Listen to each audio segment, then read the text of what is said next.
¿Qué tal, amigos y amigas? Bienvenidos a su programa Volvamos a lo Nuestro. Hoy estoy muy contenta porque estoy con dos compañeros que desde hace muchísimos años comparto mis programas y mi vida aquí en Canal 14.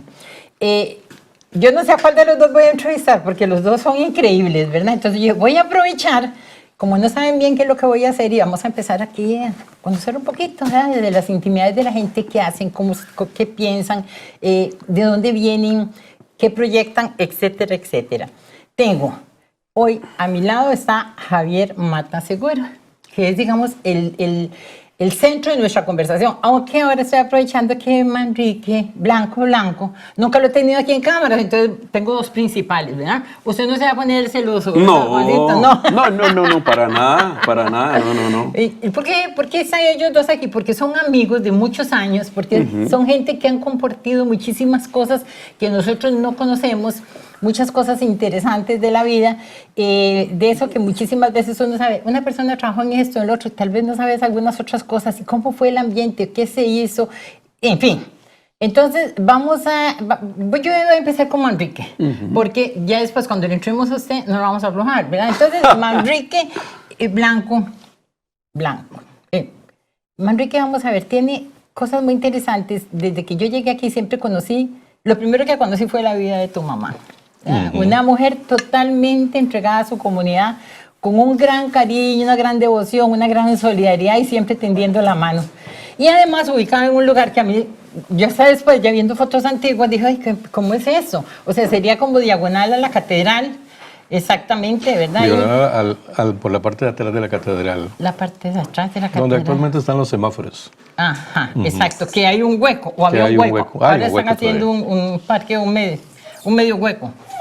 Bueno, eso es a la parte de esa propiedad donde estuvimos nosotros. Entonces yo me enriqué cuando supe que ahí estaba el negocio y todo, y como yo tenía ese negocio super bloque, ahí a los 50 metros, y siempre veía ese hueco tremendo, que yo, ¿de cómo podía haber una casa aquí? ¿Qué profundidad tenía? Era como un gran sótano abajo.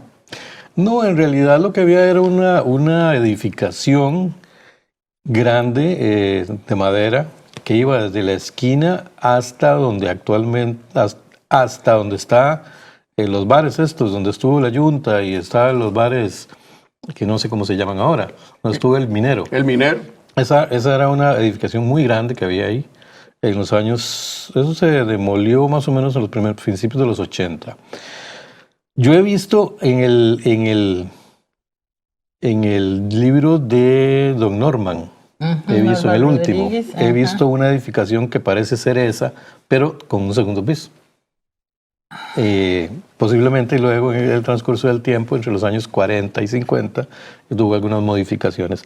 Y sí, ahí había, en la esquina estaba la tienda que fue de mi mamá, Moda Zigzag, pero que originalmente era de las hermanas Chávez, las hijas de Juan Chávez Rojas, doña Susana y otras que en este momento no recuerdo cómo se llaman. Y bueno, pero recapitulemos un poquito, Angelita. Yo estoy aquí porque yo vine a hablar de mi amigo, Javier Mata. Pero bueno, vamos a aprovechar para hablar un poquito de mí también. Mira, yo siempre estoy con eso, siempre he estado por preguntarte, lo aprovecho porque yo sé que un montón de ustedes también dirán, cuando uno ve esa edificación, que aquí están viendo la foto, porque vos sabes que Diego Méndez no escapa ninguna foto de él, entonces ya la conseguimos, uno dice, qué bonito, bueno, estaba ese negocio de tu mamá, Zigzag, ¿y qué había a los lados? ¿Qué otro negocio? Porque así es que una edificación grande. Sí, claro, la edificación era larga sobre la calle principal.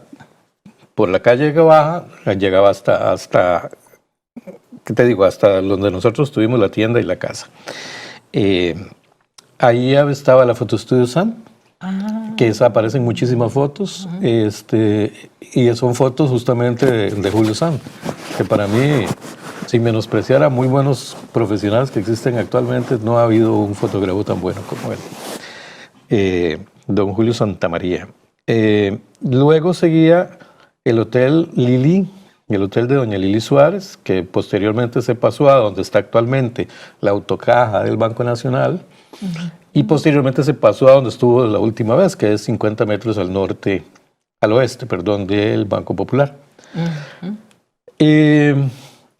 Y luego existía un bar-restaurante que se llamaba El Nido Tico, que era una soda preciosa del papá de Mayra Rojas.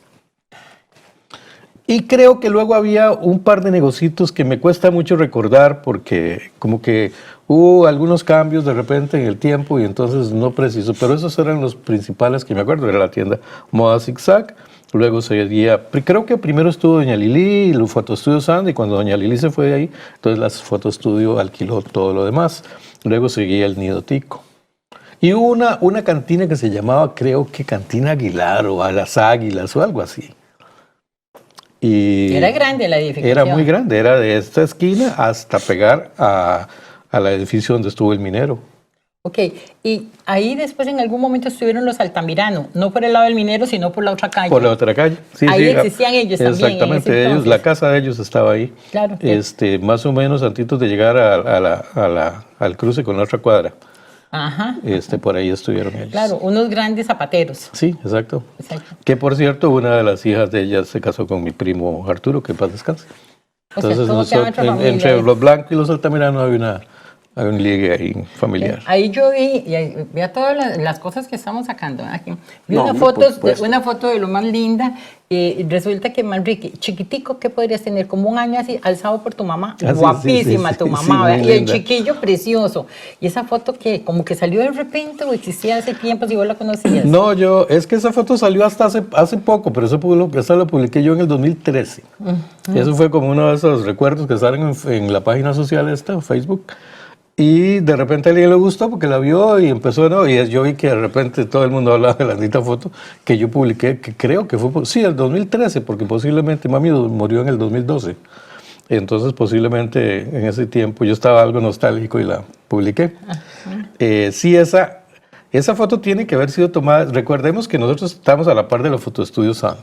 Entonces ellos permanentemente estaban tomando fotos y yo tengo muchas fotos ahí en los alrededores de la catedral cuando se estaba construyendo la iglesia de Ciudad Quesada, donde se ve la construcción y sale el carajillo y mi mamá y mi tía y María Castro, una gran amiga de mi mamá.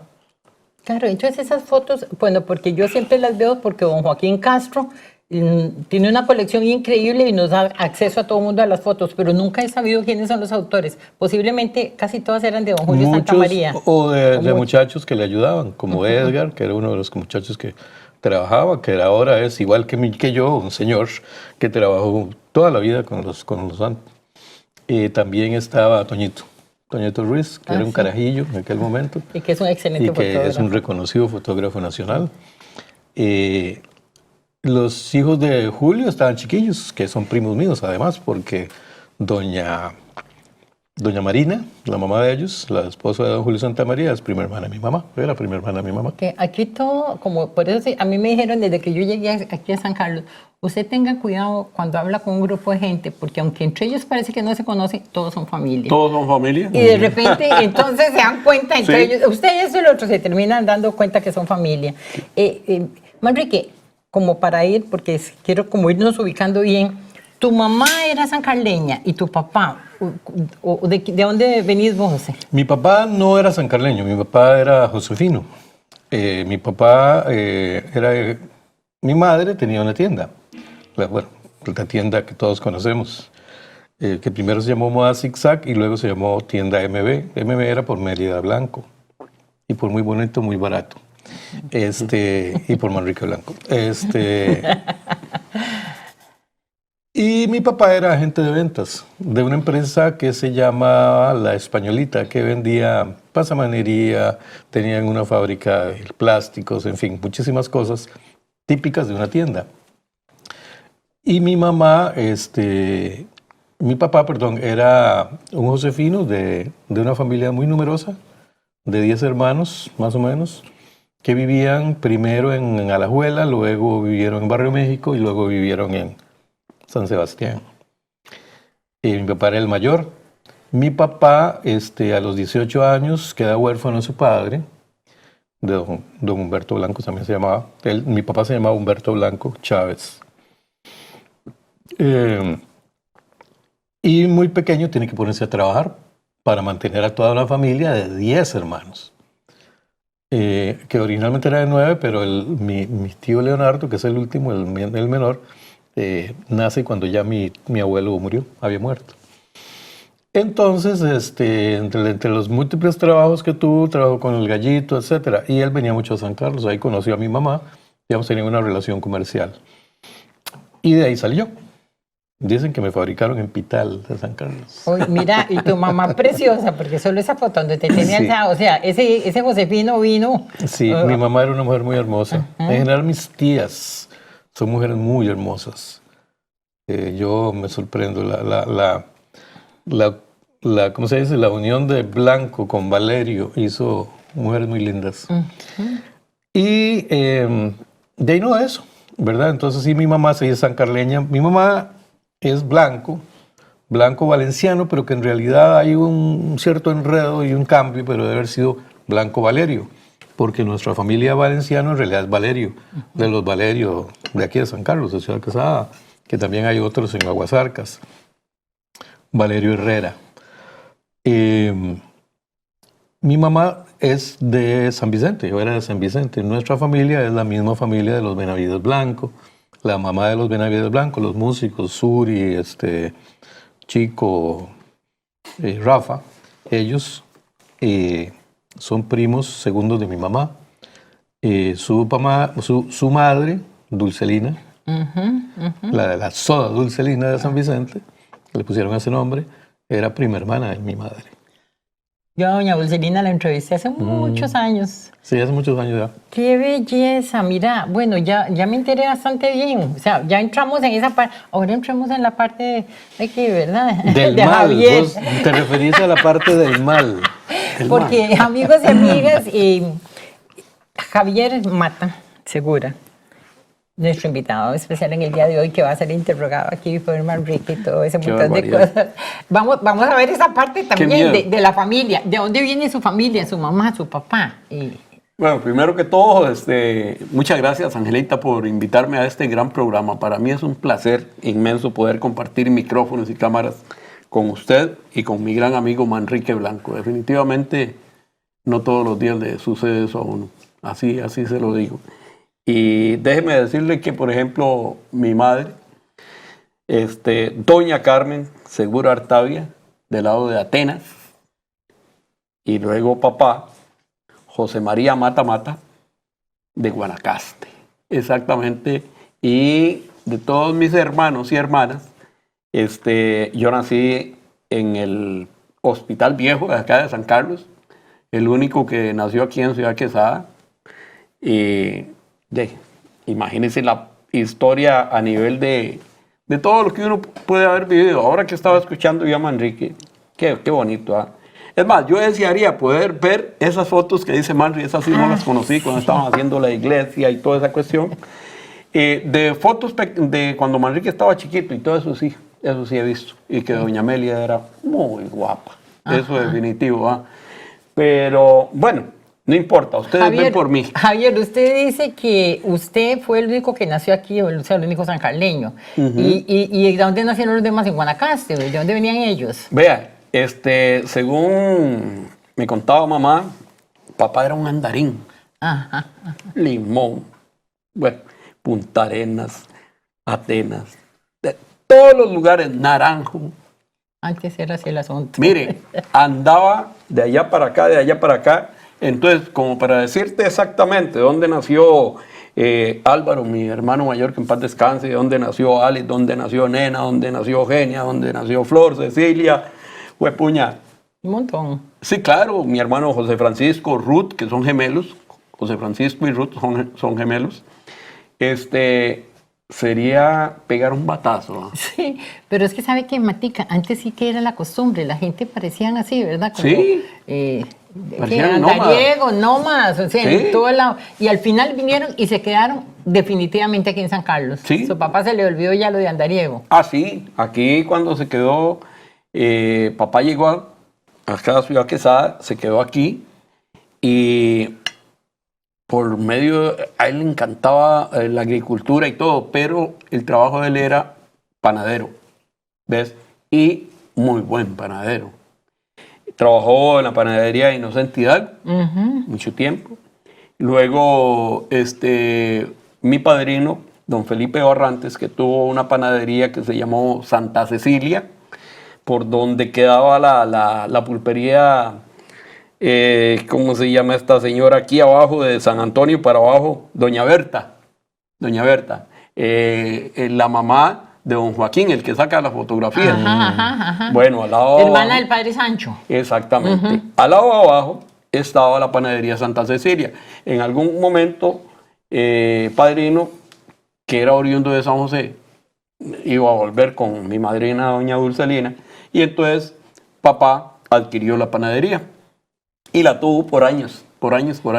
O sea, su papá básicamente fue panadero. Sí, claro. Ujú, Nada más. de los de las cosas ricas antiguas, biscotelas, borrachitos, de todas las Por cosas. favor, vea, es que ahora, sinceramente, el pan es otra cosa. Sí. Es otra cosa, ahora es puro cartón. Sí, definitiva. Mira, Javier, yo, bueno, ahora que pasé temprano, porque para que venirnos juntos, Ajá. y ahí en el barrio de San Antonio, entonces me hace gracia porque hablo con Isabel, la esposa, y la dirección, quién sabe qué está, entonces me da la dirección ella, entonces empieza de tal lado de la soda de Mercedes, no sé qué, y por el otro lado de fulano y mengano, y yo, Santa Virgen María, claro, el barrio de San Antonio, y entonces yo después empiezo, bueno, y es que multihacer, yo, y al final le dije a Isabel, es que yo, ¿qué va? No serviría para Uber, me dice, no, mejor consígase un WhatsApp, ¿verdad? Y esto lo traigo a colación, Sí. porque veo que es que ustedes, ese es el barrio que toda la vida vivieron, o sea, Bueno, Isabel siempre vivió ahí en ese barrio de San siempre, Antonio. Siempre. Y su papá, la panadería la tenía ahí, pero vivía en otro lado. En realidad, nosotros somos oriundos cuando papá llegó del barrio El Carmen. Cuando se iniciaba el barrio El Carmen, entonces papá tenía su casita ahí y la panadería, donde antes dije. ¿Ves? Lo que sí había ahí mismo en la panadería, porque era un terreno quebrado, eran cuartos, pero cuartos para 2 cuartos, porque ahí mis hermanas eran las que atendían el despacho. Entonces, trabajaban con sus horarios y entonces uno podía ir a dormir un ratillo ahí, a descansar un rato ahí, ¿ves? Pero la casa propiamente estaba en el barrio El Carmen y es mi barrio, mi querido barrio El Carmen, que por cierto le envío un saludo a toda la gente del barrio El Carmen. Claro, ahí William Jara hablaba de la gran amistad en el barrio. Bambino. Y doña Luz Esquivel también, ¿verdad? Porque es la doña gente Luz, que hizo sí. el barrio. Bueno, de eso tenemos... Ani Esquivel, también la hermana. No. Tenemos, bueno, ya más o menos nos hemos enterado. Sí. Entonces, vamos a irnos por un momentito. Sí, ya claro. regresamos con más de Volvamos a lo Nuestro, aquí a través de Canal 14. Vamos a tomar cafecito. Es lo que le iba a mientras decir, pues yo mientras tanto voy a tomar café. tanto. Vamos a tomar Está cafecita. bien, perfecto. Amigos y amigas, continuamos aquí con nuestro programa Volvamos a lo Nuestro con nuestros amigos Javier Mata Segura y Manrique Blanco Blanco, conversando acerca de cosas muy interesantes y todavía no le hemos entrado el diente al tema principal, pero siempre es bueno saber quién es la gente, de dónde viene, qué han hecho. Y la verdad es que hoy Manrique me ha sacado un montón de dudas y me ubicó un montón de lugares que yo cuando veía la foto, ¿de dónde será? Pero lo ubicaba por el otro lado, tal cosa, lo ubicaba por el otro lado y de repente me ubiqué bien de dónde están los lugares, pero hasta hoy, imagínate, después de 20 años, así que formidable. Y estamos... Importantísimo eso. Sí, porque yo, fíjate, Superbloque ahí a los 50 metros de donde había estado el negocio de tu mamá, y ni siquiera tenía idea. En la casa de Doña Esther. Exactamente, en la casa de Doña Esther. Doña Esther fue mi... ¿Qué? ¿Cómo se diría? La que trajo al mundo. Sí, tu partera, sí, porque te exactamente. partió. Claro, y la que me vio a todos los chiquillos cada vez que Carrillo se enfermaba, Doña Esther llegaba. Claro, y mira que hasta, por cierto, un día que estaba, hablando con doña Luzania, la enfermera, me contaba acerca del significado de Doña Esther para lo que fue San Carlos, que era una mujer con una habilidad increíble, la partera de todo el mundo, pero además muy respetada. Claro, y hay un detalle importantísimo. Uno de los primeros televisores que hubo en Ciudad Quesada fue en la casa de Doña Esther y el otro en los de los Serra, que quedaban a la par. Que quedaban a la par. Bueno, que yo los carajillos nos íbamos a llevar televisión y a las 5 cuando terminaba, a las 5 o 6, terminaba las fábulas y empezaba Telenoticias, todos hacíamos ¡oh! Qué interesante, porque el Superbloque nosotros lo ubicamos exactamente donde era la casa de Doña Esther, una casa muy vieja, se supone que es la más vieja que había en San Carlos, me decían a mí, ¿verdad? Y al lado de los Serra. Entonces tuve la oportunidad de que llegué aquí de conocer a los Serra y de conocer la historia de Doña Esther en esa casa. Entonces digo yo, qué cosa, ¿verdad? Es la historia que no la conocen ni la gente de aquí, la va conociendo uno pues a través. ¿Usted supo alguna vez de la existencia de Doña Esther como partera? No, Estamos sinceramente no. Estamos aprendiendo aquí. Sí, claro que sí, por supuesto.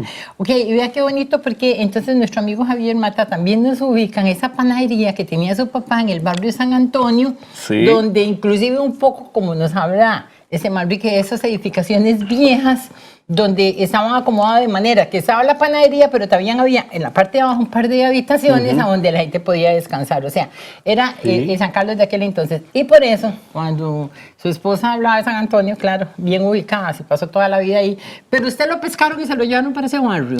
Sí, porque, ok, ya le digo, nosotros oriundos del barrio del Carmen. Sin embargo, en algún momento tenía yo como que, ¿qué podía tener? 7 añillos, por ahí, que a papá lo contrataron para que fuera a abrir una panadería a Monterrey. Fue la primer panadería que hubo en Monterrey, de un señor que se llamaba Don Juan. Entonces papá fue, le enseñó todo lo que tenía que hacer y toda la cuestión, y estuvo ayudándole ahí un buen rato.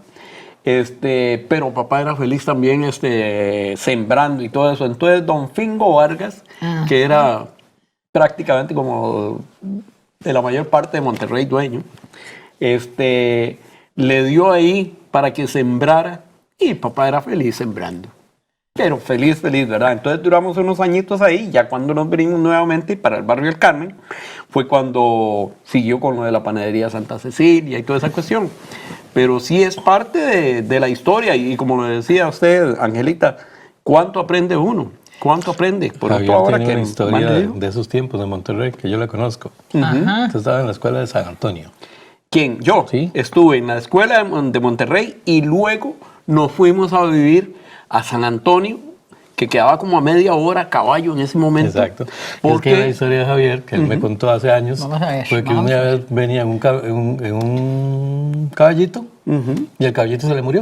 claro. No, hombre. ¿Sabe murió. cómo, En sabe el cómo se camino. llamaba? El famoso Rayo. ¿Y de dónde a dónde iba el Rayo que se murió de camino? Vea, el Rayo tal vez eran 20 minutillos de la finca a la escuela. Y el Rayo era como el caballo que yo usaba. ¿Por qué? Porque era muy mansito, y le decíamos Rayo porque no corría. ¿Ya? Y estaba muy viejito ya. Entonces, ese día, verano y todo, y, cuando hace el caballillo, ¡prim! Y ahí quedó. Y yo comencé a llorar como chiquito que era. Llorar porque se me murió el Rayo.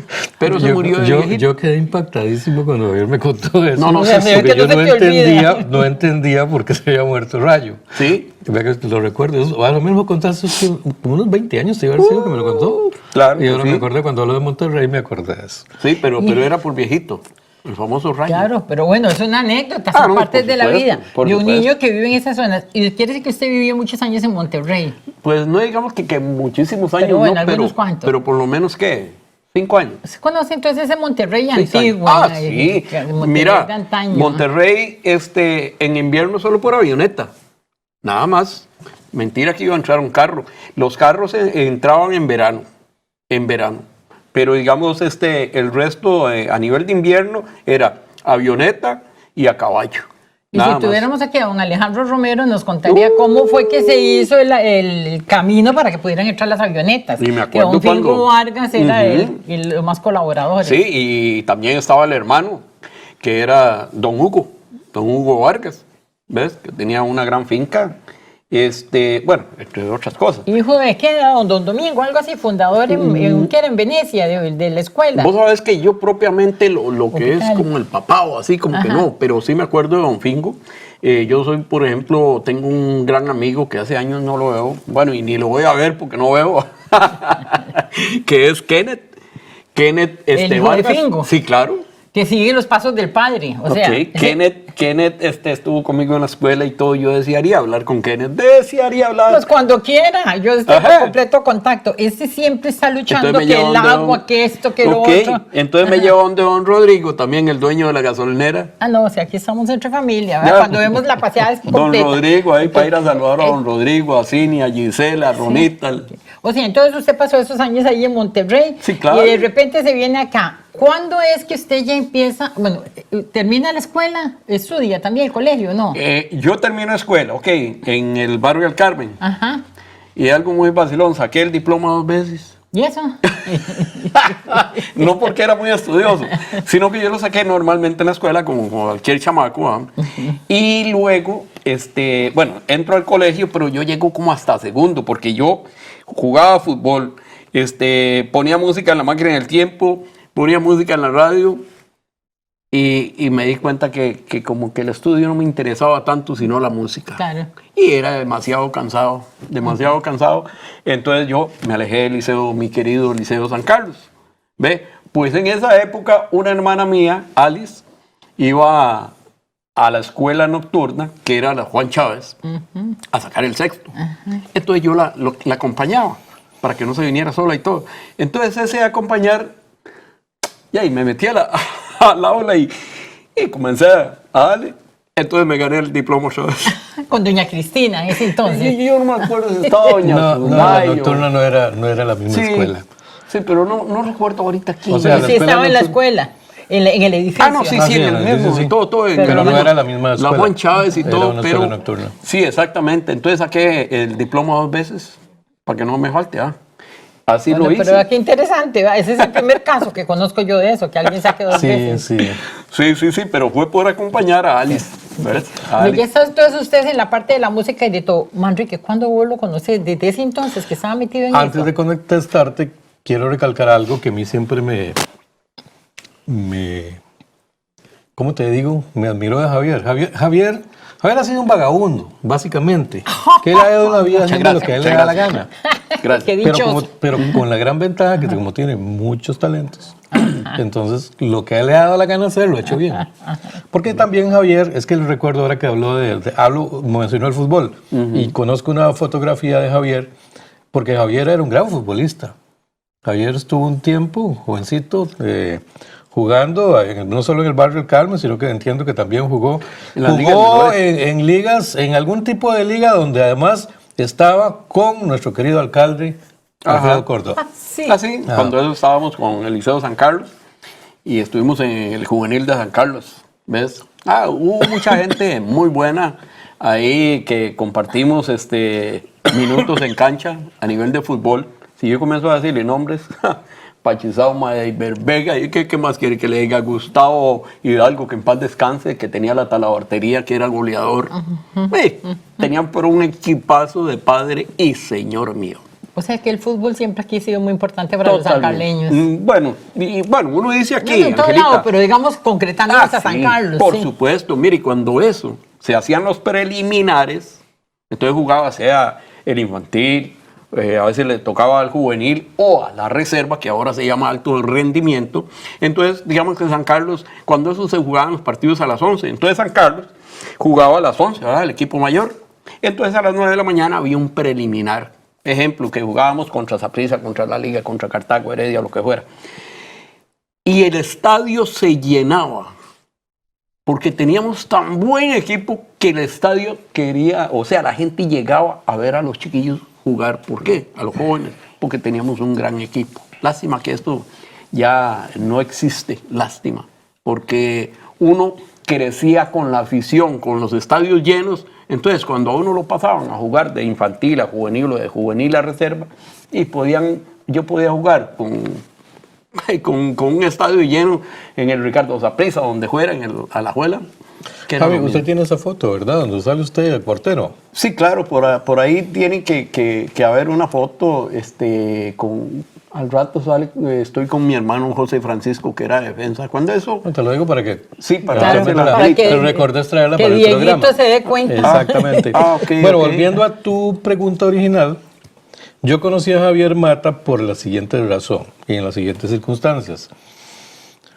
Cuando en 1980, si no me equivoco, y creo que fue en julio de 1980, don Limber Quesada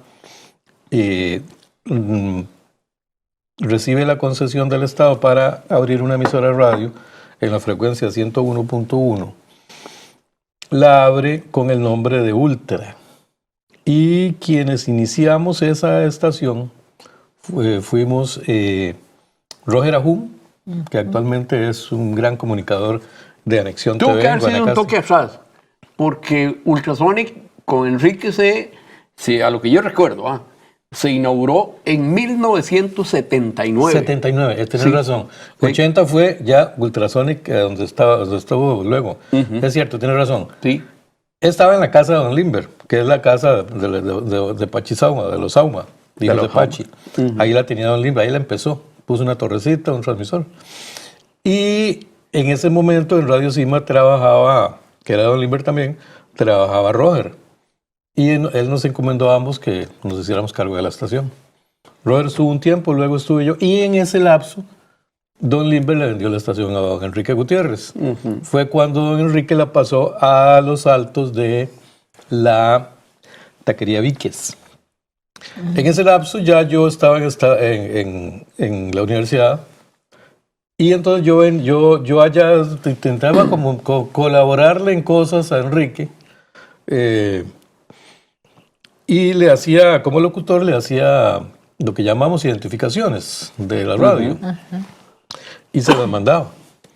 Entonces algún día fui a dar una vuelta a la radio y ahí encontré un carajillo que se llamaba Javier Mata, que le encantaban los bretes que yo hacía. Oh, sí, claro. Y de ahí en adelante hemos sido grandes amigos. Sí, claro. ¡Qué lindo! Así fue como se conocieron. Sí, claro, y Manrique cuando eso llevaba las grabaciones en cassette o en cinta abierta. Y decía yo, qué gran locutor, qué más bueno. Porque yo siempre fui muy detallista y sigo siéndolo. A nivel de cuando escucho un locutor, una locutora, pero no solo me fijo no solo escucho la voz, la dicción, sino también el fondo musical, el volumen de cómo termina un comercial o un mantenimiento, ¿ves? Y Manrique, puña, es que era para una FM, definitivamente. Entonces hubieron pero tantos mantenimientos lindos que hizo Manrique y que ya le digo, los programábamos en Ultrasonic. Entonces a mí me encantaba porque Manrique, por dicha y gracias a Dios, que cuando llegaba a bajar material, llegaba al horario mío. Sí, por cierto. Sí. Es que el carajillo me caía bien y porque sabía mucho y tenía un gran talento para apreciar lo que era bueno o no. Sí. Entonces me gustaba conversar con Javier y ahí a raíz fue que hicimos muy, muy buena amistad. Ok, esos mantenimientos, todo eso desapareció, nada queda. No existe. Qué lástima, porque en la radio tanto que se ha perdido, hasta grandes programas con ¿Cómo? personajes, digamos Doña Vina o Olegario, todo eso se perdió, pero además todo este tipo de cosas que es parte de la historia, ¿verdad? Inclusive en Radio San Carlos, una vez que nosotros tratamos, bueno, hubo un año que le hicimos un homenaje de parte del Grupo Preservador de las Tradiciones sancarleñas a la gente que estuvo en los medios de comunicación, lo fundaron, bla, bla, toda la historia. ¿Cómo nos costó? Encontramos algunos mantenimientos que Esteban Benavides sí los guardó, sí guardaron algunos, Carlos Benavides, pero en general todo eso se perdió. Se perdió. Nada existe. Lamentablemente, tanto material que se perdió y, bueno, hablando de cosas bonitas que deberían estar, la primera grabación que se hizo a nivel de perifoneo, para la gran marcha que se había hecho en contra de cuando iban a hacer lo del cerro. Ajá. De Eurospec. Sí, entonces, ¿qué es lo que pasa? Que estaba yo en Ultrasonic, ahí en los altos de la taquería, cuando, si más no me acuerdo, llegó don Limber Quesada a hablar con Enrique y sobre esa carajada. Y entonces se grabó un perifoneo para decirle a la gente que esto y que el otro. Y ese perifoneo lo hizo Alvarito Sequeira, el hermano de Célimo, que fue compañero mío en la radio.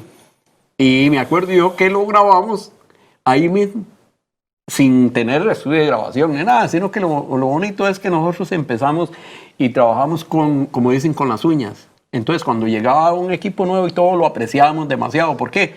porque habíamos empezado de la nada prácticamente. Ahí fue donde se hizo ese mantenimiento en un horario nocturno, me acuerdo yo. Y eso es una gran causa que al final, vean cómo fue motivado y en lo que eso le terminó, digo ¿verdad? que debería Histórico, pero existir eso. lo que pasa es que cuando se hacen las cosas uno no le ve No, la repercusión no, histórica, porque no cuántas cosas se podrían guardar. Es que es eso, digamos, incluso aquí en el canal estamos en un proceso de ver cómo hacemos para rescatar archivo histórico. Uno de nuestros compañeros, Dieguito Méndez, que es el editor de este programa, siempre se ha preocupado por tratar de mantener aquella cosa que pueda prevalecer en el tiempo, que sea importante históricamente. Pero claro, es un proceso complicado que lleva recursos. Aquí en el canal estamos tratando de invertir justamente en eso. Claro, no es nada barato, ¿verdad? Estamos hablando de muchos millones de colones. Incluso puede hablarse de unos 60, 75 millones para tener un sistema. Porque eso es lamentable y tiene mucho que ver con recursos. Es decir, las emisoras de radio, pues sí, van produciendo y se produce material, pero luego de todo eso hay que administrarlo, hay que guardarlo, hay que preservarlo de alguna manera para que la humedad que hay en nuestra zona no lo dañe. Es una cosa muy complicada. Pero sí, claro que es una lástima, material lindísimo. Mira, perdón, yo una vez voy a aprovechar, porque ahora que vos mencionás a Dieguito Méndez, que Diego es como mi hijo adoptivo, mi hijo sancaleño, ¿verdad? Sí. Desde que yo llegué aquí hace 20 años y desde que estaba en el Canal 14, tal vez hace, no sé, 18 años, algo así, él siempre hizo el programa y siempre lo ha guardado. Porque yo siempre le he dicho, este tipo de programa es un material histórico. Porque es la historia. Ve ahora que nombras a Limber, que ¿cuántas veces entrevisté yo a Limber y a un Freddy Arroyo? Y cosas que son la historia. Entonces hay que guardarla. Claro, que sí es cierto, como vos decís, tiene su significado económico. Pero además, como Dieguito, yo le dije que él es el dueño de todo eso, queda de heredero. ¿A quién le va a importar esto si no es un sacaleño como él, verdad? Sí, claro. Sí, porque yo con mis hijos les gusta, pero otro tipo de cosas y de todo. Pero esto solo, Diego, vos, un tipo de cosas que tal vez no es tan caro si se guarda. ¿Verdad? Y bueno, nosotros todos lo subimos a YouTube, pero yo pienso que tal vez es una manera de preservar un montón de cosas. Sí, ahora hay medios tecnológicos. Más baratos. Sí, sí. En aquel tiempo tal vez era un asunto más bien de orden. Pues yo recuerdo, Javier, recordé que en Radio Cima, detrás de la cabina había como una bodega. Sí, claro. Yo me acuerdo de haberme metido a esa bodega y haberme encontrado tesoros en música clásica, cosas maravillosas que yo empecé a ordenar porque en aquel tiempo un programa bellísimo que hacía ¿cómo se llama? ¿Quién? Don Esteban. La hora íntima de la hora Radio íntima, Cima, al pues mediodía, estaba también que una ruta musical, sí. En el reto musical lo hacía Marconi en las noches. Sí. El programa de música clásica que yo, pues por cosas de la vida, siempre me ha gustado la música clásica claro. de chiquitillo. Y conoce bastante. Y entonces yo empecé a hacer el programa y lo tuve durante un tiempo, a pesar de que el titular era Don Esteban. Entonces empecé a recopilar y ver todo aquel montón de música que había, discos maravillosos, tesoros musicales, ahí tirados en una bodega. Eso es un problema de cultura. Es decir, los que trabajamos en medios de comunicación tenemos que conocer de cultura general. No puede ser que solo vamos de pura fiebre y porque el reggae o el reggaetón es lo que sale y eso es lo que nos emociona. No, tenemos que conocer para justamente poder en el tiempo entender qué material es importante, qué no es importante, qué se debe preservar para las futuras generaciones y para el legado histórico de la comunidad, ¿verdad? Claro, ese pensamiento, pero bueno, también, por ejemplo, ahora que usted nos comenta, Javier, muchas de las cosas, y vamos a hablar de cómo usted se inició, de las cosas que se hacían y todo, esas son cosas que se pierden en el tiempo, porque no, digamos, como animación o tipo de cosas de esos, uno las conoce que la gente las hizo, pero tampoco quedan grabadas ni siquiera porque no salen en la radio, porque no salen en la televisión, y son cosas importantes, pero ¿cómo guardarlas? Sí, exactamente. Mira, y es que hablando de cosas de la radio, por decirle algo, en el tiempo de nosotros, ya éramos una estación pequeña, así se llama, ¿verdad? Entonces no teníamos ni estudio de grabación. Ya cuando estuve en Metrópolis, sí, hicimos un estudio de grabación, pero tal vez no teníamos tantos efectos de sonido. Entonces, muchos efectos de sonido yo mismo los creaba. Yo mismo los creaba. Yo me acuerdo que, por ejemplo, un mantenimiento, porque mi esposa Isabel escribe bellísimo, pero lindísimo. Entonces, Isa escribió cualquier cantidad de mantenimientos para Metrópolis, o cuando estuve en Radio Cima, igual para Radio Cima, a como lo hace ahora con Clásicos y Más y Explosión Musical, porque ella tiene una habilidad para escribir que excelente. Entonces, había escrito un mantenimiento, un texto que hablaba de las parejas en el parque, cuando eso las parejas andaban, que daban vuelta y no sé qué, ¿verdad? Y cuando yo estaba en Metrópolis. Entonces yo me imaginaba, cuando Isa me hace ese texto, me imaginé el parque una tarde ventosa, como habían tantos árboles en ese momento, las hojas caían secas. Entonces la gente cuando iba pasando, las majaba y sonaba. Entonces yo necesitaba un efecto de hojas. Entonces, ¿cómo le dice? Con las cintas viejas, las cintas viejas que ya había que desecharlas, de las cintas abiertas. Ajá. Entonces las metí en una caja y yo mismo comencé a hacerles así. Está buenísimo. Y entonces te oía aquello y eran Oiga, hojas. ¿usted se imaginaba que era como cuando se hace el vino que se para sobre Exactamente, usted lo dijo, exactamente. Nos vamos a ir por un momentito porque Sí. verdad eso está curioso. Nos vamos por un momento y ya regresamos con más de Volvamos a lo Nuestro, aquí a través de Canal 14.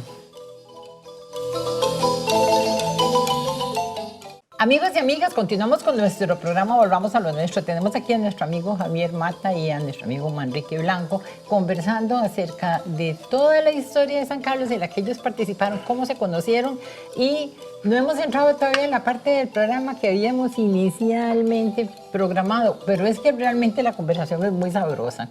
Y tal vez para resumir, porque sé que hay mucha gente que va a ver este programa, tal vez no lo conoce a él, puede ser gente de otros lugares, esto no sabe uno a través de los tiempos cómo se guardan estos documentales y quiénes los ven. Nuestro amigo Javier Mata es una persona que tiene aquí dentro del Canal 14, y ustedes lo saben, un programa bellísimo que es Explosión Musical. Y Clásicos y Más. Exactamente. Por dicha que lo tengo aquí para que me vaya diciendo, ¿verdad? Eso. Entonces, el asunto, que todavía tenemos otro programa después, el asunto es que, bueno, yo conozco a Javier desde hace bastante tiempo y me acuerdo su trabajo tan de emoción, de energía, de hacer todas las cosas que fueran posibles, y en algún momento de su vida tuvo un problema de la vista. Estoy muy segura que mucha gente no sabe que usted en estos momentos no puede ver, y entonces no puede ver con los ojos, con el alma sí. Entonces, Así es. cuando esa circunstancia, que fue muy dolorosa para todos los compañeros de aquí del canal, y se hizo lo posible de colaborar para que él lo pudieran operar y que pudiera salir adelante, y siempre con la esperanza, pero finalmente perdió totalmente la vista. Ante esas circunstancias, todos nos planteamos, y yo especialmente, porque siempre he apreciado montones, mi papá me enseñó que lo más importante en la vida era la vista, ¿verdad? Entonces, yo decía, pero ¿cómo va a salir adelante? Porque alguien que nació sin ver no extraña las cosas. Cuando uno nace sin algo, no le extraña. Pero cuando usted ha tenido algo toda su vida y eso es vital para su trabajo, pues debe de ser realmente muy, muy difícil. Y entonces yo quería que hablara, un poco era que hablara acerca de esa experiencia y de cómo él ha podido salir adelante. Lo que pasa es que también tenemos que hablar del pasado y no tenemos ya mucho tiempo. Entonces vamos a hablar del presente, de lo recién pasado. Matica, cuando usted tuvo ese problema, en cuanto a la vista, ¿qué era lo que estaba haciendo en aquel entonces? ¿Qué programas estaba haciendo? ¿Qué actividades que usted necesitaba? Que supuestamente necesitaba ver, porque lo sigue haciendo aunque no vea. Bueno, por ejemplo, yo era el que comenzaba a bajar videos, si es que tenía que bajar, porque tengo una discografía, o sea, más bien una videografía súper, pero súper extensa, que creo que está entre las primeras de Costa Rica a nivel de videos. Y yo mismo llegaba y hacía los guiones y cuánta cosa había. Y lógicamente tenía ya el programa Clásicos y Más y Explosión Musical. Los dos programas ya los tenía. Y lógicamente había que ir a grabar un comercial. Y yo iba, un ejemplo, si iba con Javier Chavarría, entonces yo le decía a Javi, porque Javi es un gran camarógrafo. Entonces yo le decía a Javi, ¿por qué no se hace una toma aquí, que haga esto, que el otro? Pero yo podía ver, ¿entiende? Yo podía ver. Y si había que ir a vender la publicidad, Yo no soy vendedor, pero bueno, ahí había que hacer. Pero la enredaba. Exacto. Entonces, por ejemplo, si yo estaba hablando con el señor y yo le estaba viendo la cara y sabía si me estaba poniendo atención o no. En cambio ahora hay gente maleducadilla que tal vez está hablando uno con esa persona y lo vas hablando solo. Y yo sigo hablando. ¿Por qué? Porque no veo. ¿Me entiendes? Por la ceguera. Entonces, sí, lo que estaba haciendo es lo que he hecho toda la vida, que es presentar música, programar música. Porque yo no soy tanto presentador, ni mucho menos. No. Si una de las cualidades de los dos programas que yo tengo es la excelente programación musical que se da. Aunque te digo una cosa, por la misma gente que ve tanto los programas, tanto Explosión Musical como clásicos, no lo dejan a uno. Yo siempre traigo un guión porque yo soy muy ordenado. Siempre traigo el guión. Pero prácticamente, si usted quisiera no traer guión, ¿para qué? Porque la gente no lo deja poner la música, porque comienzan a pedir. Y entonces, más bien, cuando termina el programa, tiene usted ya otro programa hecho. ¿Ves? Entonces, es parte de lo que yo hacía cuando podía ver. Ya cuando quedé ciego, alguien que no va a decir el nombre me dijo, bueno, Javi, usted ya con lo de los programas, hasta aquí. Y yo le dije, ya, yo no sé, pero tengo que reinventarme y hacer algo, porque yo pensaba sobre todo, yo tengo a Nancy, a Karina, a Katia, a Kevin, a Cristian y a Melina, mis hijos y mis hijas. Pero la chiquitilla que tiene 19 años es Melina. Entonces yo decía, ¿y cómo voy a hacer con Melina y con Isabel si yo quedé ciego para traer el sustento a la casa y todo eso? Y yo lloraba en las madrugadas en el sillón, ahí yo me ponía a llorar solo, no delante de ellas, sino ahí solito, comenzaba a llorar, ¿qué iba a hacer y qué iba a hacer?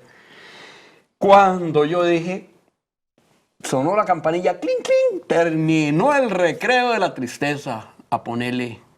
Entonces hablé con Isa y hablé con Meli y les dije, vamos a seguir con los programas.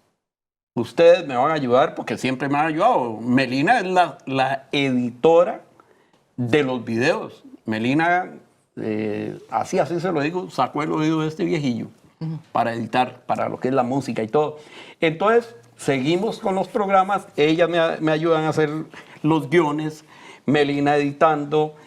Si tenemos que hacer textos, de todos modos, ¿qué más tengo a Isabel? A mi esposa, que está sola para escribir textos, mantenimientos, comerciales, etc. ¿Y qué más que tengo a todos mis amigos que me ayudan en los programas? Llámese Manrique Blanco, porque ha estado en los dos programas, en Clásicos y en Explosión. Llámese Rodolfo Sánchez Vargas, Foxy, que acostumbra a estar conmigo los sábados. Ahora Leo Barrantes de Panificadora Tío Panchito, que me ayuda también los sábados en Explosión Musical. Mi gran hermano Bernal Monge Corrales, el licenciado Bernal Monge, que me ayuda en Clásicos y más los viernes. Alejandro Castillo, mi ex compañero de Sonido 101, también ha pasado la gran ayuda de Manrique Gutiérrez, mi pollito, también. Está Carlos Andrés Chávez Muñoz, nuestro compañero aquí del canal Chino, que es editor y que me ayuda los domingos en Clásicos y más. Mi hija Melina, cuando tiene que venir a presentar, presenta música, inclusive siendo muy jovencilla, bueno, es una chiquilla, 19 años, tuvo que hacer por más de un mes los programas solos cuando estábamos en Nortevisión, porque a mí me han hecho una operación y ella hizo los programas solita. Tanto el de Clásicos como Explosión Musical, tiene esa habilidad. Ella no le gusta mucho lo que es presentar y todo, pero tiene la habilidad de presentar música y graba muy bonito, comerciales y todo, tiene una voz muy bonita. Usted se salvó.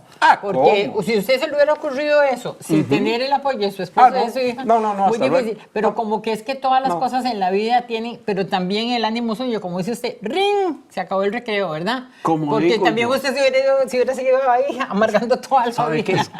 Yo... En Explosión Musical, programa que le gusta mucho a Manri, por cierto, y yo le agradezco mucho porque Manri, me encanta. vea, cuando Manri a mí me llama, tal vez después del programa y me dice, qué va en programas acá y todo, a mí me agarra unas ganas de seguir breteando que usted no se imagina. Entonces yo en el programa, yo digo, ¿y saben qué? ¡Métale pedal! Ese métale pedal es sigue adelante en la vida. Y esto no lo tengo porque quedé ciego, lo tengo desde que estaba en el colegio. Yo no copié eso de nadie.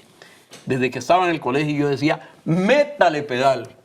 Y en fútbol le decía a los compañeros, hay que meterle pedal porque este partido, taca, taca, porque yo era medio líder ahí también. Entonces, esa frase, para cualquiera que la oiga y conozca por qué es que yo la digo, es como para inyectarnos de positivismo. No porque esté ciego, no, nada, que ciego ni que, no. Es porque esa es su manera de ver la vida. Exactamente, o como la gran frase aquella que dice, ¿y sabe qué? Caminando como el elefante, lento pero aplastante, pero positivamente también. Eso está muy bien. Matica, ¿sabe que se nos acabó el tiempo? Pero Pero dicen que hay un segundo tiempo. Entonces vamos a despedir con el siguiente tema. ¿Está bien? No, ¿Está sí, bien? tenemos otro programa. Ok. Más bien, bueno, muchas gracias. Y ya, como usted dice, ya vamos por el otro. Manrique, No, resaltar, a ver si lo puedo decir en 30 segundos. Nadie se podría imaginar cuando ve los programas de Javier todas las que ha pasado. Exacto. Eso uno que lo conoce sabe. Y eso dice mucho de su capacidad profesional primero. Javier es un profesional. Yo diría que es uno de los mejores del país. Y de su energía y de sus ganas de seguir adelante. Y eso es para mí ejemplar. Muchas gracias, Manri. claro, precisamente yo percibiendo, no tanto porque no tengo los años de conocerlo y de todo, pero lo percibo como comunicadora y además veo su trabajo. Por eso lo quise invitar, porque pienso que son historias que todos debemos de conocer y que deben de quedar grabadas. Así que muchas gracias, Matica, muchas gracias, Manrique, y muchas gracias a ustedes, amigos y amigas, por habernos acompañado en este programa de Volvamos a lo Nuestro. Ya saben, la próxima semana en alguna otra parte de nuestro hermoso territorio nacional.